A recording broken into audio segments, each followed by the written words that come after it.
Red सी यानी कि लाल सागर, जिस पर हूतियों ने कब्जा कर रखा है, तांडव मचा रहे हैं, जहाजों को आग के हवाले कर रहे हैं। ये सिर्फ और सिर्फ इजराइल और उसके करीबी देशों को डराने के लिए किया जा रहा है।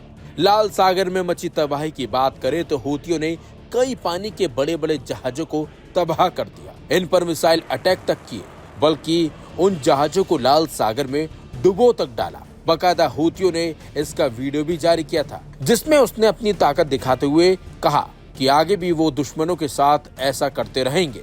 इसी बीच हूती विद्रोहियों ने एक बार फिर उन जहाजों को आग लगाने की बात कही है जो इजराइल के मित्र देश के हैं और इजराइल से व्यापार करते हैं। हूतियों के निशाने पर सऊदी अरब भी है। सऊदी अरब यमन का पड़ोसी मुल्क है, लेकिन इसके बावजूद भी हूती उस पर हमला करने की लगातार धमकी दे रहे हैं। इन हमलों के बीच खबर ये भी आई है कि हूती विद्रोहियों पर अब नकेल कसने के लिए सऊदी अरब ने नया तरीका अपनाया है।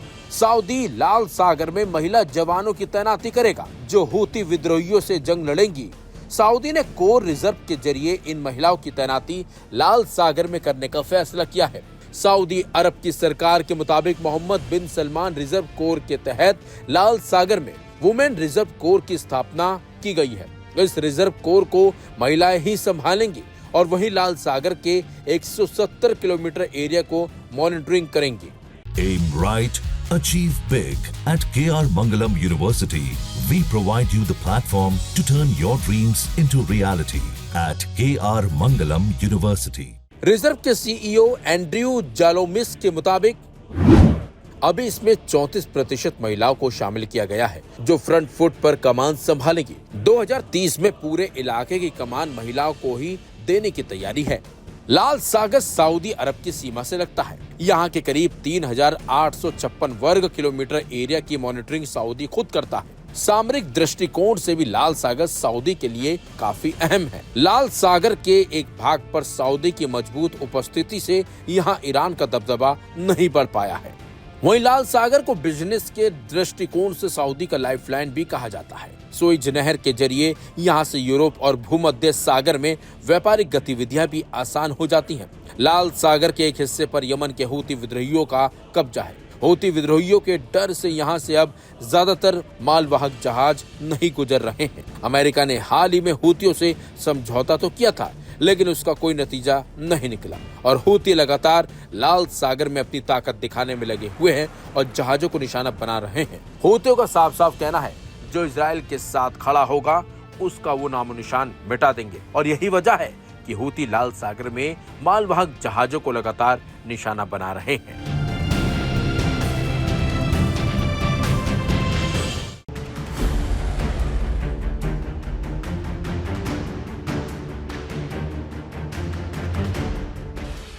हूतियों ने एक बार फिर इजराइल पर हमले करने शुरू कर दिए हैं। इन हमलों के जरिए हूती इजराइल में तबाही मचाने की कोशिश कर रहे हैं। और तो और इसी बीच हूतियों ने एक चौंकाने वाला दावा कर डाला है।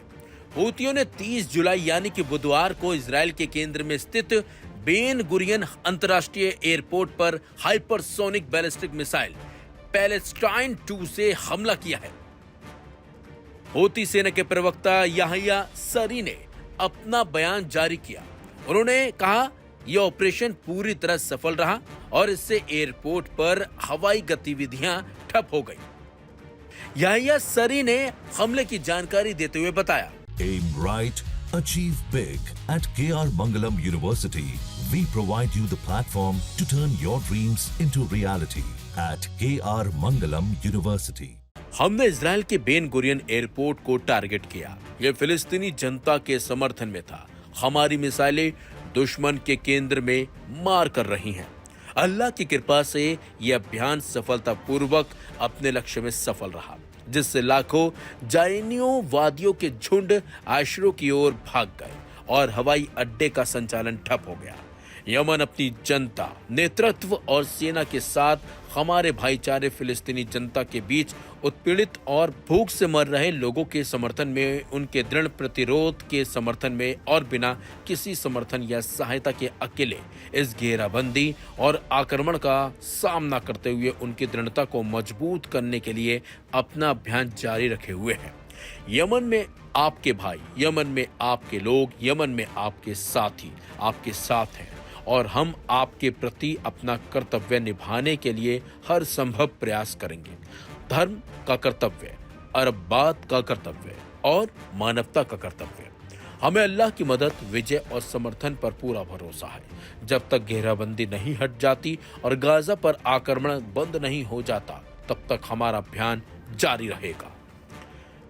हूतियों के दावों पर इजराइल डिफेंस फोर्स का कहना है कि मिसाइल को समय रहते इंटरसेप्ट कर लिया गया और कोई भौतिक नुकसान नहीं हुआ। हालांकि तेल अवीव और आसपास के क्षेत्रों में अलार्म बजाए गए, जिससे नागरिकों में दहशत फैल गई।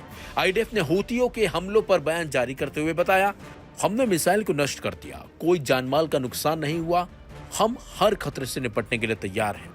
बता दें आपको, मई 2025 में भी हूतियों ने इसी एयरपोर्ट को निशाना बनाया था, जिसमें 8 लोग घायल हो गए थे। उस हमले के जवाब में इजराइल ने यमन के हुदैदा और सना शहरों पर एयर स्ट्राइक की थी।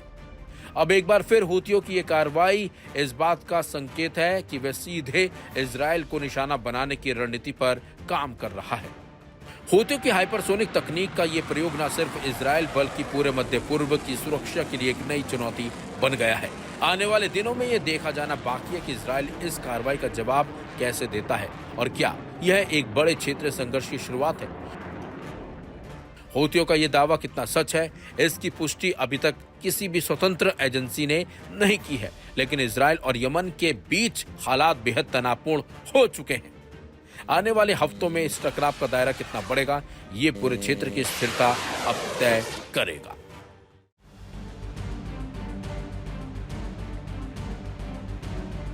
अमेरिकी राष्ट्रपति डोनाल्ड ट्रंप भारत को झटके पर झटके दे रहे हैं। खबर है कि भारत पर 25% टैरिफ लगाने के बाद ट्रंप ने भारत के दुश्मन देश पाकिस्तान के साथ एक बड़ी डील कर ली है।